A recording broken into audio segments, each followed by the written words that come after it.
स्वरूप शिवकार नमहु त्रियोग समारिके। जय बोलो परम पूज्य वीर सागर मुनि महाराज की जय। सहाव्या ढालीमध्ये मुनींचं वर्णन चालू आहे, मुनींच्या सकल चारित्र्याविषयी छडालामध्ये। सहावी ढाल आहे ना, त्याच्यामध्ये काय सांगतायत, मुनींचं आचरण कसं असतं, मुनींची ज्ञान ध्यान साधना कशी असते, कसं ते निरंतर स्वभावामध्ये उपस्थापित होतात। आपल्यासारख्या सगळ्या क्रिया करतायत की, पण तरी सुद्धा ते करत असताना त्यांची दृष्टी कुठं आहे, सतत स्वभावाकडे। तर मला आज काय घ्यायचं माहिती का मा, कुंद कुंद बालक, तर ते होते 11 वर्षाचे आणि त्यांना कुठल्या तरी संघात जायला मिळालं।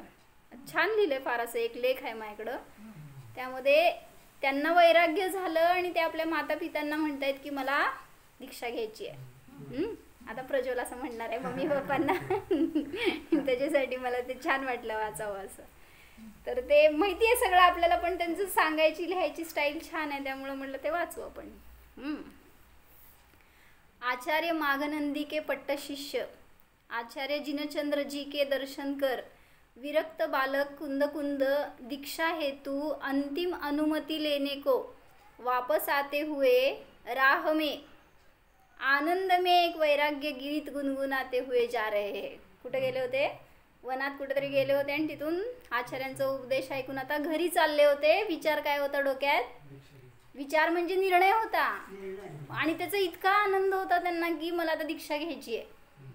मग त्याच्यामध्ये त्यांनी असं आपलं, तुम्ही पिक्चरचे गाणे म्हणता ना तसं, हो म्हणते तसं ते वैराग्य गीत गात होते।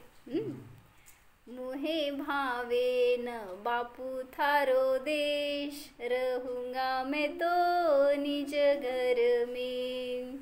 मोहे भावे न भैया थारो, भैया नाही त्यांनी, बापू माता सगळं असं त्यांच्या उद्देशाने। मोहे न भावे यह महल अटारी, झूठी लागे मोहे दुनिया सारी। मोहे भावे न गन सुवेश, रहूंगा मैं तो निज घर में। त्यांची धारा बघा की, आता ते लहान बालक आहेत आणि हे सगळं विचार चालू आहे त्यांच्या डोक्यामध्ये। जसं तुम्हाला समजा काय ऋषभ, कुठंतरी फॉरेनला जायचं चान्स कळालं, काय संयम जायचंय ना, नाही इन केस समज तुला म्हणले कंपनीकडून तुला पुढच्या महिन्यात जायचंय, सांग पुढच्या महिन्यापर्यंत काय चिंतन, साधं तिथून इथं यायचं जाऊ देत, अजून जायचंय म्हटल्यावर महिनाभर डोक्यात काय चिंतन, कसला आनंद आत्तापासूनच अनुभव, कारण ते ध्येय होतं, सगळी तयारी करायची असती ना तर तशी तयारी त्यांची परिणामांची चालू आहे। कुठं चालले ते, बस आतमध्ये, मैं तो जाऊंगा अपने घर, रहूंगा मैं तो निज घर में। श्रद्धा ज्ञान चरित्र निवासा, अनंत गुण परिवार हमारा। मोहे भावे बस आत्म एक, रहूंगा मैं तो निज घर में। असं सुचतंय कसं बघ ना, म्हणजे त्याच्या त्याबरोबर वेळेला ते गीत त्यांना आठवलंय, तर त्याचं अनुभवन करत आनंद घेत चाललेत। म्हणजे आपण पण असं जेव्हा म्हटलं ना मंदिरात जाताय ना तुम्ही, तरी पण ते गुणगुणा ना एखादं गीत असं की तिथूनच मंदिरात भगवंतांशी एकरूप होऊन आपले चिंतनधारा चालू होते। म्हणजे काय म्हणायचंय, घरातून अजून दर्शन केलं नाही आहे, पण म्हणला तुम्ही समजा काय, कैसी सुंदर जिन प्रतिमा है, कैसा सुंदर है जिन रूप, असं अजून तुम्हाला भगवान नाही आहेत समोर, तरी पण तुम्ही जर जाताना रस्त्याने म्हणताय, आठवतंय, तर उलट बघून म्हणत असताना शब्दावर काय म्हणायचं, अप्रतिक्षिप्त क्रियेने तुम्ही म्हणत जाताल। पण जेव्हा इतर वेळेस म्हणतो त्यावेळेस त्याचा अर्थ समजून, आत्ता मी म्हणले सांग तुला एखादं असं अनुरूप लाईन म्हणले, काय म्हणणार सांग, जेव्हा असं कळालंय की कुंद कुंद बालक विरक्त झालेत आणि ते दीक्षेचा अनुभव घेण्यासाठी चाललेत, काय सांगाट होणार? होय, बरोबर. म्हणजे आपण तेच भजन म्हणा, पूजन म्हणा, इतर वेळेस म्हणताना वेगळा असतो भाव, पण हे असं प्रसंगाला आपण आपल्यामध्ये उतरवून त्याचा अनुभवन करतोय. तसं चाललंय ह्यांचं. कब पाऊंगा निज में स्थिरता, मैं तो हर पल इसे तरसता, मैं तो ध्याऊं बस न्यायक एक, रहूंगा मैं तो निज घर में. नवीन घरात राहायला जायचं म्हटलं तर किती आनंद आपल्याला. जाऊन आला नवीन घरात, कसं वाटलं? किती आनंदात. आपलं तर ते नव्हतं तरी पण त्याला आपलं म्हणून आपण किती आनंद. हे घर पण आपलं आहे का? म्हणजे ज्याचं आहे त्यांचं पण नाही आहे. आपलं घर कुठं आहे? आपल्यापाशी आहे, जे आपल्यापासून कधी वेगळं होत नाही. कुठं आहे घर आपलं मावशी? घर कुठं आहे आपलं? हुबळी दिसली तिला. थांबा मा. सध्या हुबळीत पोचली तिने. कुठलं घर बाहेरचं आपलं नाही. आपलं घर आपल्यापाशी आहे, जे आपल्यापासून कधीच वेगळं होत नाही आहे. त्या घरामध्ये आपल्याला राहायचं हे सांगतायत. बाल पद्म की भावना यह संसार सार. पद्म का म्हणले? बाल पद्म की भावना. त्यांचं नाव पद्मनंदी पण होतं ना, कुंद कुंद आचार्यांचं नाव. तर त्यांना त्यांच्याच नावाच्या अपेक्षेने सांगतायत. सारवान एक आत्मा एक यही सुखकार, आज्ञा दे दो जनक हमारे जाऊं जंगल माय, निज आत्म में मगन हो नाशू कर्म दुखदाय. जाऊन ते माता पितांसमोर अनुमती मागतायत. कोण? कुंद कुंद बालक. मला आता जंगलात जायची परमिशन द्या, मला आत्म्यात राहायचंय, आनंदात राहायचंय, माझ्या घरात राहायचंय. तुमच्या घरात राहायचं म्हण प्रज्वल. कुंद कुंद आनंद विभोर होकर दीक्षा हेतु अभिनय कर रहे हैं. माँ माँ अहो आज मुझे आगम के अभ्यास से, जय श्री माँ, युक्ति के अवलंबन से, परापर गुरुओं से लगाकर हमारे श्री गुरु के श्री चरणों के प्रसाद से मेरे निज वैभव का जन्म हुआ है. अर्थात मैंने आत्मा पा लिया है. अब मैं अपने में रमने को श्री गुरु के चरणों में रहकर जिन दीक्षा का आनंद लेना चाहता हूँ. पता है अब मैं जन्म मरण रहित सिद्धालय में अनंत सिद्धों के मध्य चिरकाल तक आत्मीय आनंद की लीला करूंगा.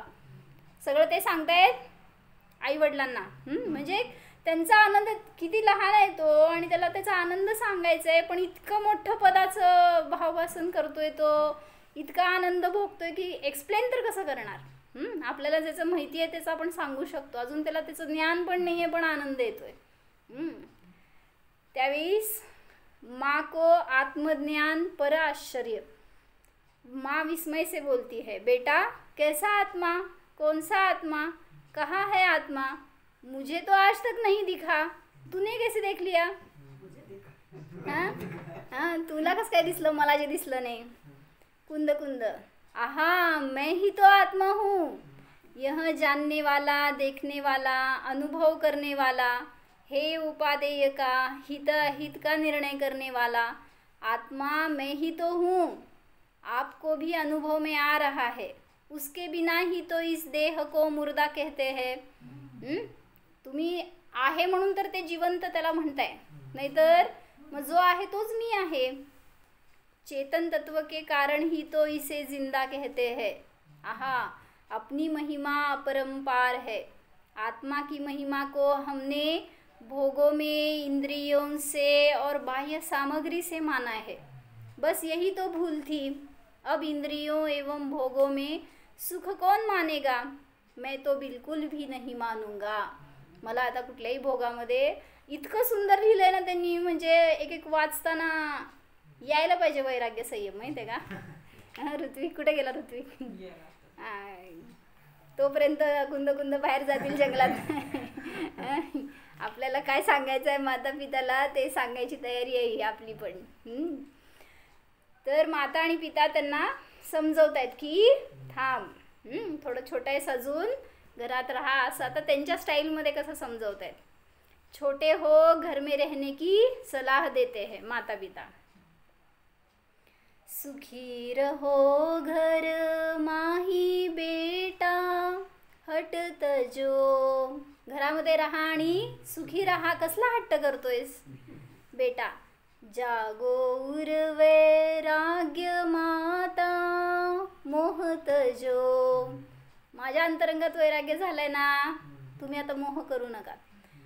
पिताजी हट तजो रे बेटा हट तजो मत जाओ वन माही ओ बेटा हट तजो. कुंद कुंद काय म्हणतात. मोह तजो ओ बापू मोह तजो बन जाओ मुनिराज पिताजी मोह तजो. जय श्री माँ. पिताजी काय म्हणतात. ऊंचा मंदिर बाग मनोहर करो मोती शृंगारो बेटा हट तजो. चांगलं सेठजी होते, मोठे माणूस होते, सगळं देतो तुला काय पाहिजे ते. उंचा महल मकान, तुला सगळे शृंगाराची साधनं देतो, हट्ट करू नकोस. लहान मुलाला कसं म्हणवते काय पाहिजे ते.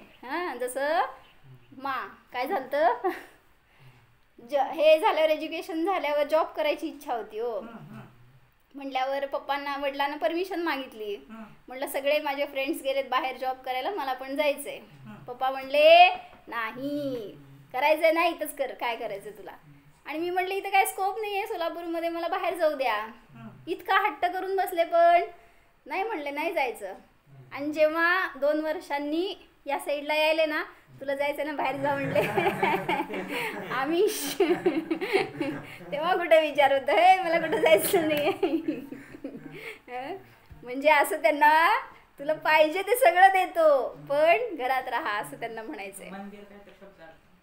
ऊंचा मंदिर बाग मनोहर करो मोती शृंगार. सगळं तुला पाहिजे ना, मंदिरात राहायचंय ना, मंदिर पण बांधून देतो. महाल बंगला काय म्हणशील ते सगळे शृंगाराची साधनं सगळं देतो पण घरात राहा. हो म्हणते लगेच महेन. कुंद कुंद महल मसान रुहीरा मोती सब पुद्गल पर जाय ओ बे पिताजी मोह तजो. सगळ्याला उत्तर आहेत बरं का त्याकडं. पिताजी सुख वैभव की रेलम पेल में तू ही एक आधार. आमच्यासाठी जे काय सगळं इथं दिसतंय ना भोग वगैरे त्याचं तूच तर आधार आहेस. तू गेल्यावर हे सगळ्याला काय महत्व. म्हटल्यावर कुंद कुंद यह संसार दावानल सम न्यायक ही आधार पिताजी. म्हणा की मोह तजो. म्हणजे हे संसार सगळे वैभव भोग असले तरी सुद्धा दावानल समान आहे आणि एक न्यायकच आधार आहे. ते म्हणाले ना पिताजी की तू आमचा आधार आहेस. तर लगेच कुंदकुंदांनी उत्तर दिलं काय, तुमच्यासाठी सुद्धा न्यायक हा स्वभावच आधार आहे. बाहेर सगळं असलं तरी सुद्धा कोणी आधार नाही. माता आली मध्ये. बेटा घर में रहकर इस आत्मा का सेवन करो. तुला करायचं आहे ना, इच्छा आहे ना प्रज्वल, असं मम्मी सांगायला लागली तुला. काय कर, घरात राहा, दुकानदारी कर आणि कर आत्म्याचा अभ्यास. अभी तो छोटे हो. ये यौवन ये रूप संपदा मिलेन बारंबार. जीवन के सुख भोग भोग क्यों दे रहे विसारो बेटा. म्हणा की बेटा म्हणल्यावर हट तजो आणि पिताजी म्हणल्यावर मोह तजो. एवढंच म्हणायचं तुम्हाला शेवटचं बरं का. म्हणजे एक अर्धा तास तुम्हाला म्हणायचं म्हणून सांगायला लागले. मोह तजोच की कोण म्हणायचं. फक्त मोह तजो असं म्हणायला होतंय का. हां हां, नाही तुम्हीच आई, तुम्हीच पिता, तुम्हीच कुंद आहेत. तर मम्मी काय सांगतेय, हे यौवन रूप संपदा पुन्हा मिळणार आहे का तुला? एकदा मिळते बस आयुष्यामध्ये, भरपूर छान भोग घे त्याचा. जीवन के सुख भोग भोग क्यों दे रहे विसार, त्याला का दूर करतोयस? त्याचा भोग घे. कुंद कुंद बालक म्हणाले, भोग रोग का घर है, भोग रोग का घर है, भोग नरक का द्वार, हाड़ मांस पर चाम चमक है, क्षण में विनशनहार, माता मोहत जो. हा, कसं आहे, सगळे हाड मांस पिंजर काय, ह्याच्यामध्ये यौवन म्हणजे किती दिवस राहणार आहे? हे सगळं संपदा रूप किती दिवस राहणार आहे? विनशनहार, सगळं नष्ट होणार आहे, त्याच्यामध्ये मला अडकायचं नाही. माँ आप इस देह को देखोगे तो मैं छोटा एवं कमजोर दिखूंगा ही. काय दृष्टी आहे खरं, जबरदस्त. मी असं जेव्हा रात्री वाचले ना, हे असं माझ्यासमोर उभारले होते कुंद कुंद बालक आणि असं छान समजवायला लागलेत, पण काय त्यांची धार आहे ज्ञानाला. जय श्री मा. म्हणजे विचार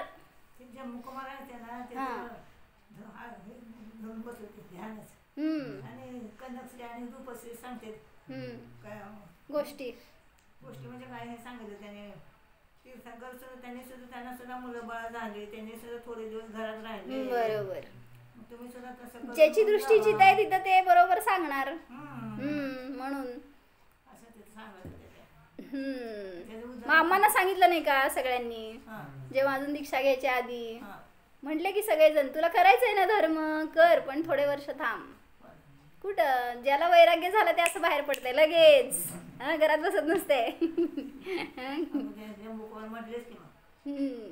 त्यांचं वेगळी गोष्ट आहे. माझी राखी पौर्णिमे दिवशी बाहेर पडले. हाँ, आप इस देह को देखोगे तो छोटा और कमजोर दिखूंगा. अरे आत्मा कभी छोटा बड़ा थोड़े ही होता है. देखना मैं पल छिन में ही शुद्धोपयोग के झूले में झूलूंगा. यह घर तो देह को सुविधा के लिए है, मेरे लिए तो यहाँ किंचित मात्र भी सुख नहीं है. मैं तो निज घर में रहूँगा जहाँ सुख का पारावार नहीं है. ते आईवडिलांची एकुलती एक संतान होते कुंद कुंद स्वामी, त्यामुळं तिथं त्यांना त्यांच्याविषयी मोह इतका की नाही सोडून जायचं. एकटं मुलाला कसं सोडून देणार? तुम्ही 10 असले तर सोडत नाही. किती 8 होते 8 घरात. जेव्हा माताजी घरात होते तर 8 भाऊ बंद की त्यांनी जावं म्हणले का सरळ सरळ 8 जण मिळून पाय धरले होते. जायचं नाही म्हणून. मग एक असल्यावर तर कसं सोडणार मग असं. माता म्हणती, बेटा विवाह के 25 वर्ष बाद बड़ी मुश्किल से तेरा जन्म हुआ है. माँ 25 वर्षांनी जन्म झाला होता. और हम इस तरह कैसे जाने दे, इकलौते लाल हो तुम, क्या तेरा हमारे प्रति कोई कर्तव्य नहीं है? समय खेलने का यह बेटा क्या कुछ कमी दिखाए.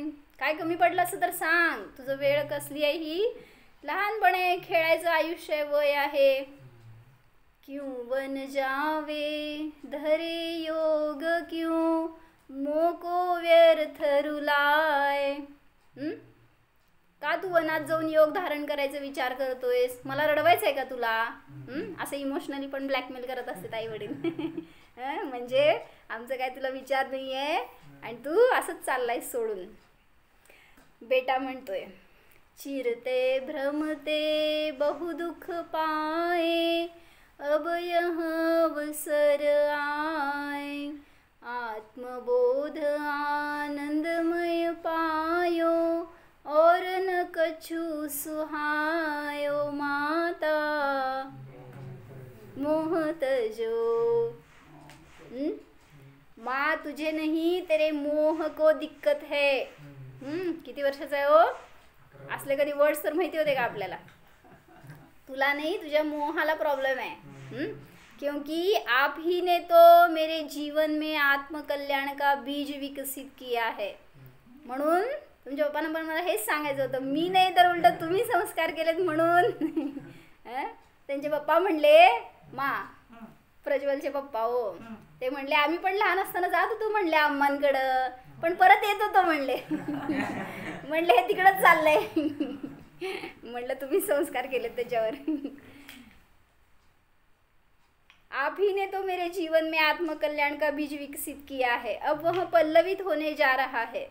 माँ जैसे किसान फसल का अंकुरण देखकर प्रसन्न होता है, अब आप भी मेरे जीवन में दीक्षा देखकर प्रसन्न क्यों न होगे? अवश्य होगे. माँ आपको इस जन्म की दुर्लभता दिख रही है, परंतु आत्मा ने तो अनादि से कितने जन्म धारण किए हैं, परंतु अपूर्व कार्य तो आत्महित है जो कभी नहीं किया है. अतः मुझे इस देह की नहीं आत्महित की चिंता है. माँ राग में कर्तव्य का जन्म होता है. काय वाक्य छान आहे, लक्षात ठेवा. राग में कर्तव्य का जन्म होता है, वीतराग में समस्त कर्तव्य का अस्त हो जाता है. काय जिथं राग आहे तिथं कर्तव्य आहे म्हणतात ना, सांगितलं त्यांनी पुढं पण सगळं बरं का. एकटा आहे तू आणि आमचं काय बघतो का नाही मग म्हातारपणाचं सगळं त्यांनी सगळ्या साईडनी हलवून बघितलंय बरं का. म्हणजे माता पिता पण असे असावेत असं वाटलं मला वाचल्यावर. काय जयश्री मा, आपली कमी आहे असं विचार करायचा आपण आता, त्यांची नाही कोणाची. म्हणजे तिच्यासारखे विचार आपले नाही आहेत ना, म्हणून आपल्याकडे अशी संतान नाही आज, असं सांगायचंय. यदि मैं गृहस्थ जीवन में रहूं तो मेरे ही सारे कर्तव्य है, मेरे भी सारे कर्तव्य है. काय म्हणले ते वाक्य सांग. राग है तो कर्तव्य का जन्म होता है, और वितरागता में समस्त कर्तव्य का अस्त हो जाता है. म्हणून विचार आला का तिथं. म्हणजे काय झालं होतं, सोलापुरात एकांनी दीक्षा घेतली आणि ते दोघं मुलं भाऊ भाऊ होते, आई वडील आणि 2 भाऊ. तुमच्यासारखं. अरे सगळे तसलेच आहेत. तर मोठा विरक्त झाला होता संयम. आणि त्यांनी दीक्षा घेतली. मग दुसरा पण आला काय ब्रह्महेन, ते म्हणला जाऊन गुरूंना की म्हणलं मला पण दीक्षा घ्यायची आहे. मग वडिलांनी गुरूंनी काय सांगितलं, म्हणले आई वडिलांना कोण आहे मागं. म्हणजे दोघंच भाऊ ते आणि आई वडील. म्हणले त्यांच्या दोघांना आकुलता करून तुम्ही धर्म करणार असेल तर होणार नाही. म्हटल्यावर जोपर्यंत ते आहेत तोपर्यंत तुझी जबाबदारी त्यांची, तुझ्यावर त्यांची जबाबदारी आहे असं. आणि त्याला घरात ठेवलं बरं का. म्हणजे आता त्यांचं मार्गदर्शन करायचं वेगळं स्टाईल असेल, पण इथं तसं सांगायचं त्यांना की जोपर्यंत तुम्ही रागात आहे तोपर्यंत कर्तव्याकडे पाहिलं जाईल. पण जेव्हा वितरागता आली तर एकुलता एक मुलांनी दीक्षा घ्यायची नाही का मग, असंच म्हणावं लागेल. कारण 2 असताना तुम्हाला एक मागं ठेवावं लागलं. मग एकच असल्यावर काय करायचं मावशी, म्हणून एक करायचं नाही असं नाही. माता म्हणते, जग में आए हो तो देखो जग के भी कुछ ठाठ. प्रलोभन ह्याला म्हणायचं. काय जरा बघ ना, सगळीकडे फिर. जगात आलाय तर फिर. जिसमें फिर आकर्षण में फस होवेन 12 बाट. कुठेतरी दीक्षा घेशील आणि फिरत असताना तुला वाटेल की मी इथं गेलोच नाही, भोगलो नाही, काय मला मिळालंच नाही असं वाटेल, आणि 12 काय म्हणते 12 वाजतील असं म्हणायचंय. काय 12 बाट. असं काहीतरी होऊन जाईल, तुझं आकर्षणामध्ये अडकशील तर पहिल्यांदा सगळीकडे फिर ना, भोग असं त्यांना म्हणायचं होतं मातेला. मग काय म्हणणार सांगा कुंद. अविनाशी सुखमय निज वैभव निज पद ही है सार, पाने योग्य स्वयं में पाया आनंद अपरंपारो. माता मोहत जो जाने दो वनवासो, माता मोहत जो. म्हणजे असं आम्ही घरात असताना आम्हाला इवन कुठं बाहेर ट्रिपला पण पाठवत नव्हते. म्हणजे घरातले शेवटी रूल्स आहेत.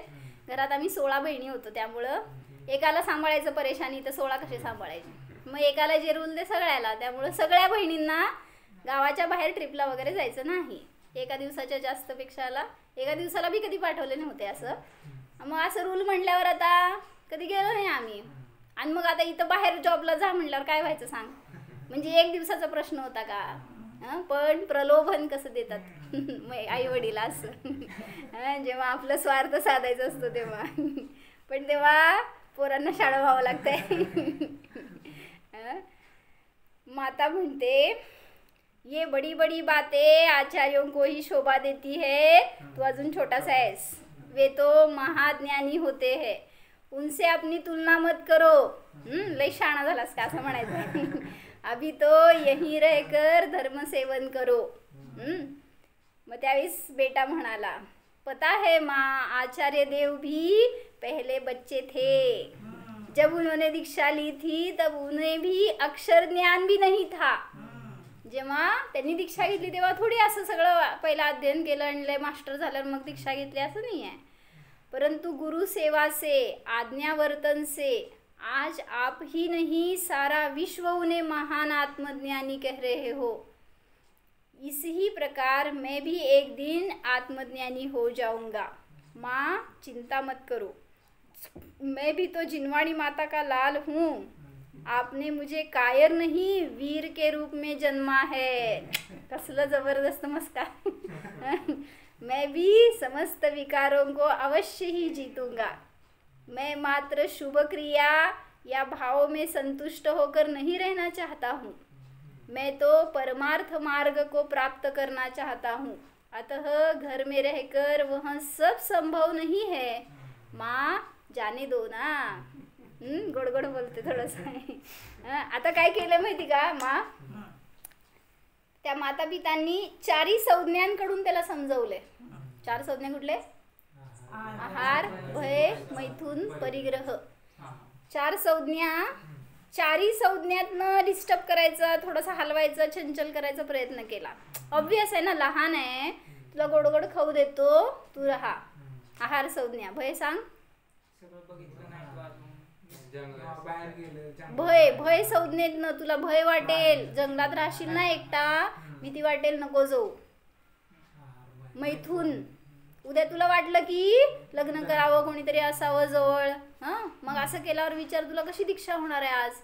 मैथुन संज्ञा. परिग्रह,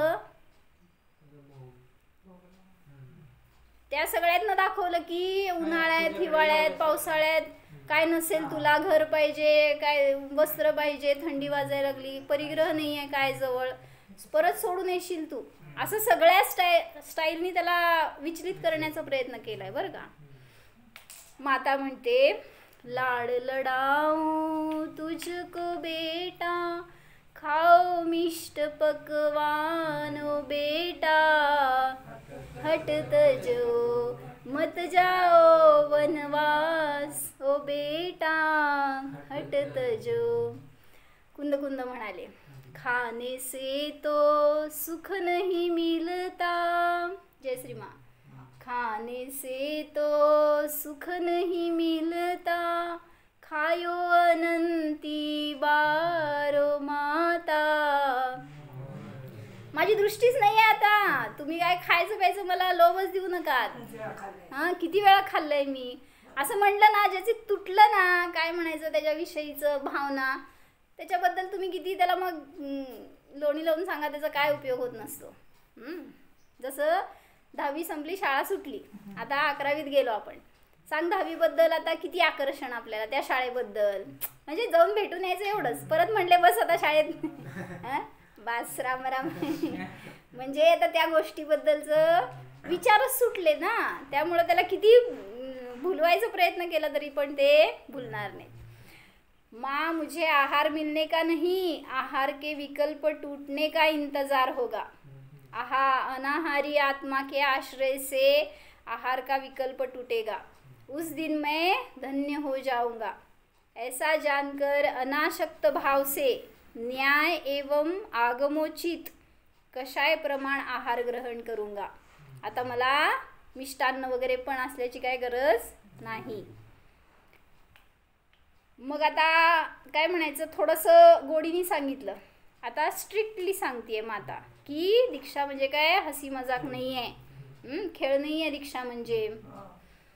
कोमल तन है हीन संहनन, कैसे साधो योग, कैसे चित्त लगे गावन में, छोड़ मनोहर भोगो बेटा, हटत जो मत जाओ वनवासो बेटा.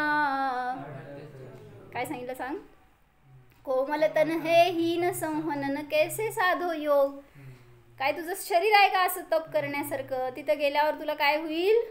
कैसे चित्त लगे गावन में, छोड कर मनोहर भोग. सगळे इथले भोग सोडून इथं तुला ध्यानाला बसायला होत नाही, तिथं कसं बसशील तू. अरे मग नाही नाही म्हणजे म्हणायचं त्यांना की तू इथं कधी केलेलं नाही आहे किंवा लहान आता गेलाय तिथं आणि तिथं वैराग्य झालं ना त्याला ऐकून. तप इन द सेन्स तशा प्रकारचं तप असं म्हण, दीक्षा घेऊन जसं करायला पाहिजे.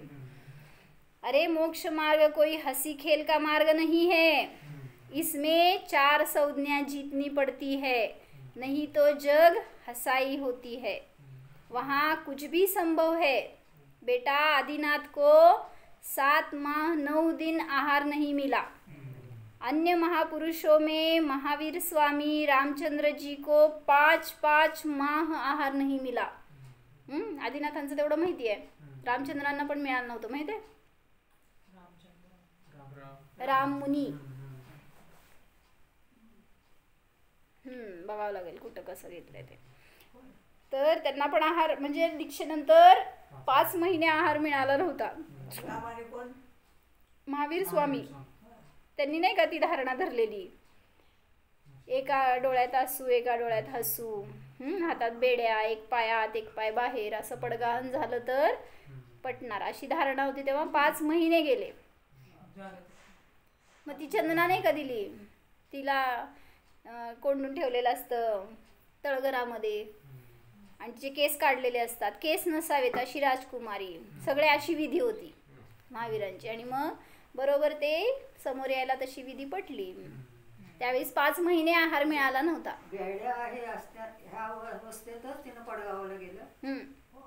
ते झालं सगळं. सांगितलं ना त्यांचा योग असा तीर्थंकरांचा की हातातलं कोदरू धान्य सुद्धा उत्कृष्ट प्रतीचं झालं. तिच्यावर वस्त्र सगळे मलिन होते तरी पण ते सगळे शुद्ध वस्त्र झाले. सगळी तिचं रूपवान झाली ती अचानक अशी. म्हणजे ते ॲक्च्युली ती त्यांची विधी पटण्यासाठी असा सगळा योग होता हे तिचे विचार आता. कारण तिने दोष नाही दिला त्या सेठानीला जिने की तिचे केस काढले होते, तिला बेड्या घालून तळघरात टाकलं होतं. एका शब्दाने दोष दिला नाही. म्हणजे परिणामातूनच नव्हतं बरं का, बोलायचं नव्हे. आत अंतरंगातच तसे भाव नव्हते की ती माझी वैरी आहे किंवा ती मला असं त्रास देते, असे भावच नव्हते. विचार काय होता झाला आता की महावीरांची धारणा पटायची होती म्हणून तिच्याकडनं उलटा असं सगळं कार्य झालं. त्याशिवाय नाही तर आहार झाला नसता. कई दिनों के अंतराय रोग दशा में औषधि का न मिलना. कोण सांगताय कोणाला. कुंद कुंद बालकाला सांगतीये. काय चेष्टा आहे का. तुम कैसे धीरज धरोगे, मनपसंद भोजन नहीं मिलेगा. कधी कडू भोजन, कधी थंडगार भोजन. चालतंय का. सगळं चालतंय. काय आता जॉब करताना सगळं चालतंय पण की भैया. जेवढं त्या धनासाठी तेवढं आत्म्यासाठी केलं तर बेड़ा पार हो जाए. उपेक्षापूर्वक भोजन यह सब कैसे जीतोगे. कोणीतरी अनिच्छापूर्वक देत राहील तुला आहार, त्यांना गरज नसताना, इच्छा नसताना, चिडचिड करत असताना, असं कुठल्याही परिणामांनी कोणी दिलं तर तुला सहन होईल का. इथं सगळी तुझं थाटबाट करतोय आम्ही, सगळं काय म्हणते तुला पाहिजे तसं मनपसंत देतोय, इतका आग्रह करून देतोय. कोण देणार आहे बाहेर. कसं कोण काळजी घेणार. किती चांगलं समजतंय तरी मी घरात काळजी कळते होय म्हणूनच काळजीला धरून बसलाय. ते सोडायसाठी काळजी दाखवायला लागलेत. मातेकडे बघायला लागलायस नुसतं, बालकाकडे बघेना. वैराग्य येऊ दे आपल्यामध्ये पण ह्याच्यासाठी. त्यांनी काय सांगितलं आता त्याच्यावर. घर तो कारागृह समलागे, विषय हलाहल रूप, शरण भव सागर में दिखे, शरण शुद्ध चिद्रूप माता मोहत जो. काय मा समजलं ना काय म्हणले? तन कारागृह वाटतोय. आणि विषय हे सगळे हलाहल विष रूप आहेत. आणि मी भवरूपी सागरामध्ये पडलोय. त्यामध्ये मला शरण कोण? एक शुद्ध चिद्रूप, त्याच्याशिवाय दुसरं कोणी नाही. माँ भोजन में अंतराय का भय दिखाकर आप अपने मार्ग में अंतराय मत डालो. कसली दृष्टी! काय काय समजलं? तू तुझ्या मार्गामध्ये अंतराय करतेस, समजते का तुला? असलं भाई बोलतायत. असं मी पण बोलले नाही. मुझे तो अनादिकाल से आत्मानंद में पडे अंतराय को दूर करना है. हातातला अंतराय काढायचं नाहीये मला. माझ्याच मार्गात असलेले अडथळे दूर करायचेत. देह रहे चाहे अभी जाए, सहज आत्मिक जीवन जीना चाहता हूँ. औषधि और भोजन के चक्कर में अनंत काल औषधि और भोजन भी नहीं मिलता, और आत्मकल्याण करने पर अनंत काल भोजन एवं औषधि की आवश्यकता ही नहीं पडेगी. तुम्हाला रोग झालाय शरीरामध्ये, किती औषधी खाल्ल्यावर बरं होतं? पोट दुखत होतं लहान असताना माझं, आणि निदानच लागत नव्हतं का दुखतंय. किती औषधं केली असणार, किती दवाखाने, किती गावन, किती वैद्यन, काय जडीबुटी, सगळं झालं होतं, तरी पण निदान लागलं नाही. मग त्यांना तसंच म्हणायचंय, तुम्ही किती औषधी केला म्हणून, भोजन केला म्हणून तुम्हाला त्या रोगातून, त्या शरीरातून मुक्ती मिळणार. अशी उलट पर्याय येऊ द्या की आत्मकल्याणाने त्या भोजन आणि औषधीची आवश्यकताच नाही राहणार. बस इतनी सी बात. अरे माँ, आपने ही तो सिखाया है, यह देह आयु प्रमाण रहती है, जब रहती है तो इसका भोजन भी कहीं न कहीं लिखा ही होगा. काय म्हणायचं वाक्य? दाने दाने पे लिखा है. कुठल्या दाण्यावर आहे नाव? बारामतीच्या. म्हणजे त्या मी जर जाणार तिथं आणि मला मिळणार नसेल तर कुठंच नसणार आहे ते अन्न. मी घरात राहिलो तरी मिळणार नाही आहे. आणि जर असेल तर वनात गेलो तरी पण, निर्जन स्थानात गेलो तरी पण मला मिळेल. म्हणजे मला त्याची चिंता करायची नाही. चींटी को कणभर और हाथी को मनभर भोजन प्रकृति में मिलता है, तो क्या मुझे मुनी बनने मात्र से न मिलेगा? त्या चिटीला कुठून मिळतंय हो? कुठं पण फिरती बिचारी, पण येताना दाणा असतो तोंडात. कुठून आला हो? मिळतं ना. हत्ती पण राहतो, त्याला म्हणतायत मनभर लागतंय. मग मिळतंय ना त्याचं त्यांना, मग मला का नाही मिळणार?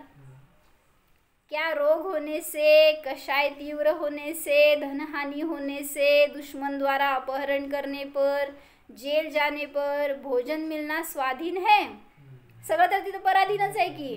दुसऱ्याच्या अधीन झालो समजा तर तिथं त्यांनी दिल्यावरच खावं लागतं. मग काय ते प्रेमाने देणार आहेत का? जेव्हा शत्रूकडे गेलो, जेलमध्ये राहिलो, काहीतरी दुष्काळ पडला, मग तिथं तर सहन करतोय. मग पराधीनतेने सहन नाही करायचं तर स्वाधीनतेने. अरे माँ, नरकों में, तिर्यंच में भोजन की व्यवस्था कैसे कर सकते हैं? काय म्हणले संयम? कोण देते भोजन नरकामध्ये? सांग. आई वडील? नरकात आई वडील आहेत का? मग कोण जन्म देते? कशात? बीड म्हणजे उपपाद शय्या असते तिथं पण, त्यातून जन्म होतो. म्हणजे वरून खाली पडतात ते बिळातनं. बरोबर. तर तिथं माता पिता असं कोण नाही. मग कोण माझं रक्षा करणार आहे आणि कोण मला खाऊ घालणार आहे? तिर्यंचांमध्ये त्या काय म्हणायचं, कुत्र्याची पिल्लं कशी जगते तो? त्यांचं अन्न पाणी मिळतं का नाही त्यांना? जरी कुठं नाही दिसलं तरी सुद्धा त्यांना मिळाल्याशिवाय राहत नाही. मग तुम्ही पण शोधा ना. तिथं शोधता येणार आहे तुमच्याकडे, तुम्हाला शोधत येणार आणि देणार, असं करतील. असा योग असतो.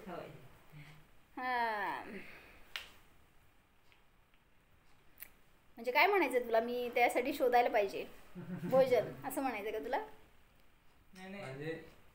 म्हणजे कष्ट करायचं. उपमान म्हणजे उदाहरण जे दिले त्याच्यात ते शोधते, कष्ट करते किंवा मुंगी वगैरे पण नरकामध्ये कष्ट केलं तरी मिळत नाही, हे मला सांगायचं आहे. आणि तिर्यांच्यामध्ये न कष्ट करता सुद्धा कोणतं आडून गायला तोंडात घालते माहिती का. म्हणजे असेल ना तुमच्या दाणा पाणी भाग्यात मिळणारच, नसेल तर कष्ट करून पुरुषार्थ करून पण मिळणार नाही. और फिर मैं भोजन करने नहीं, भोजन के अभाव में अनंत काल कैसे सुखी रहा जाता है यह सीखने जा रहा हूँ. कुठं चाललोय मी? म्हणजे अनेकांचे हेच विचार असतात, आम्ही दीक्षा घेतल्यावर आम्हाला कोण आहार नाही दिला तर. म्हणजे मग त्यांना विचारलं माताजींनी, आहारासाठी दीक्षा घ्यायची आहे का तुम्हाला? म्हणजे आता कोण जेवायला देत नाही म्हणून दीक्षा घेताय का? मग तुमची दृष्टी कुठे गेली हो? घरात राहून पण आहारच करताय आणि जाऊन मुनीहून पण आहाराचं चिंतन करताय. आहारासाठी दीक्षा घ्यायची आहे का? म्हणून त्यांनी सांगतायत की मला अनंत काळापर्यंत बिना आहाराचं सुख भोगायचंय. अशा दशेचा प्रयत्न करण्यासाठी, ती सीखण्यासाठी मी जातोय. अच्छा, भोजन तो वह है जो तप संयम हेतु हो, जिसमें देह की चिंता चाह लालसा ही न हो. संयम बिना जिए तो क्या जिए. भोजन करके मुर्दावत जीना श्रेष्ठ नहीं है. काय कळलं? भोजन करून सर मुर्द्यासारखं काय जगायचं नाही. हां, जगणं श्रेष्ठ आहे का? भोजन करून पण जर मेल्यासारखं जगतोय तर काय उपयोग. आणि तेच संयमाने नाही जेवायला मिळालं तरी सुद्धा आनंद भोगत असेल तर सार्थक आहे. उदय प्रमाण भोजन मिलता ही है, परंतु उसमें मूर्छा नहीं होती. अंतराय होगा परंतु आनंद में अंतराय नहीं होगा. कारण दृष्टी तिकडं नाही आहे तर नाही मिळालं तरी सुद्धा मी आनंद भोगणार. अहो माँ, जिसे जैसे भोजन देना हो वे दे. उन्हें अपनी योग्यता प्रमाण पाप पुण्य धर्म करने की स्वतंत्रता है. मुझे क्या चिंता, मुझे आहार की नहीं, शुद्धोपयोग ही मेरा आहार है. देह को भोजन मिलता है परंतु वह तो चिंता करता नहीं है. फिर मैं क्यों भोजन का नाम लेकर घर में रहूं. शरीराला चिंता नाही आहे भोजन मिळणार की नाही, त्याला काय होणार, मी का चिंता करू मग. कारण ते मिळणार तर त्यालाच आहे, मला तर मिळणार नाही आहे. काय करतो सांग, भोजन कुठं घालतो? शरीरात घालतो, आत्म्यात. मग काय जेवायचं? शरीरात घालायसाठी, शरीरासाठी. मग शरीराचा तुम्हाला काय फायदा आहे हो? केलं तर तेच सांगायचं आहे. जर म्हणजे त्यांनी सांगितलं या थाळीत नाही या थाळीत घालणं आहे भोजन, फक्त काय उचलून, जसं तुम्ही पूजा करताना काय करता, एका थाळीतनं उचलून दुसऱ्या थाळीत ठेवताना तसंच आहे. या थाळीतनं या थाळीत घातलंय बस. तुमच्या आत्म्याला त्याचा काही फायदा नाही आहे. फक्त विचार करताय ना, छान झालं पाहिजे, हे नको ते असायला पाहिजे होतं. ह्या विचाराने तुमचं भोजन होतंय आणि त्याच्यातच तुम्हाला तृप्तता आणि क्लेश होतोय. लोग विषय सेवन, प्रेम में, धनार्जन में मग्न होने पर भोजन की उपेक्षा कर देते हैं. काय कळलं? कधी कधी भोजन विसरता तुम्ही. बोल. कशात भोजन कधी विसरता? खेळत असल्यावर.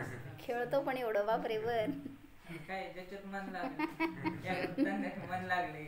ऋषभ, संयम, अभ्यास इतका कोण जेवण सोडून अभ्यास करायला का काय? काय अभ्यास होऊ दे नाही होऊ दे, पहिला जेवायला द्या म्हणणार. संयम. काम पडलं दिवस रात्र, दुकानात गिऱ्हाईक भरपूर आलं, काय झालं, कुठलं जेवण काय, वेळ सगळं गेलेली असते. आणि मग म्हणजे म्हणायचं त्यांना की विषय सेवन करत असताना, कोणाला प्रेमामध्ये कोणाला धनार्जनामध्ये मग्न असताना भोजनाची आठवण पण नसते. भोजन करते भी है तो अनाशक्त भाव से. तो क्या मुझे मोक्ष मार्ग में रत्नत्रय के अर्जन, शुद्धात्मा का सेवन एवं मुक्ति रमणी की आसक्ति में भोजन की उपेक्षा करना कठिन होगा? तुम ही बोलो माँ, मैं कहाँ गलत कह रहा हूँ. पटवणारच आहे कसं तरी. हां, पण फक्त स्टाईल कशी आहे, एकदम लय बेस्ट पटवलंय. बरं, पुढचे उद्या बघायचं आहे का? चालतंय. अजून त्यांनी पुढं सगळ्या उपसर्गातून वगैरे पण ॲक्च्युली काय चाललंय माहिती का, ती माता सगळ्या साईडनी त्यांना पक्क करतीये असं म्हण. हे नंतर कळालं मला, पण मी आधी सांगायला लागले तुम्हाला. म्हणजे पहिल्यांदा असं वाटतंय की माता मोही आहे आणि ती त्याला हलवतीये, त्याला भ्रष्ट करतीये, पण उलटा असं खुंटा घट्ट करतीये ना. खूप बेस्ट त्यांचे भाव बालकाचे त्यातून समजते की कसं ते पुढं भरपूर आहे. अजून दीक्षा व्हायची आहे. दीक्षा घेतल्याशिवाय सोडायचंच नाही त्यांना. आपलं सगळं परिणामांचं स्थितीकरण आहे, त्यामुळं सगळं शांततेने बघू आपण. चालतंय आपल्याला. चला, फक्त त्यांची दीक्षा होईपर्यंत आपल्या परिणामांची तयारी होऊ द्या. आपले भाव तेवढे उज्ज्वल होऊ देत की आपल्याला पण असंच आत्मसाधनेसाठी स्वतःसाठी जगायचं आहे. त्यातून एवढी सीख घ्यायची आहे. जाणा हा मी निराहार स्वरूपी अशरीरी चेतनात्मा आहे. पहा, या चेतनेचा या जगामध्ये कोणाशीही संबंध नाहीच. या चेतनेला पराची किंचितही अपेक्षा नाहीच. अनुभव करा, निर्णय करा, मी एकटाच आहे, सुखवालाच आहे, स्वतंत्र आहे, मी आत्माच आहे. जाणा, आत्म्यासाठी जगा.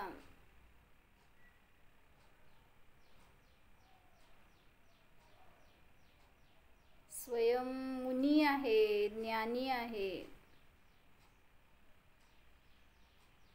दिगंबर स्वरूप आहे. मी आहेच.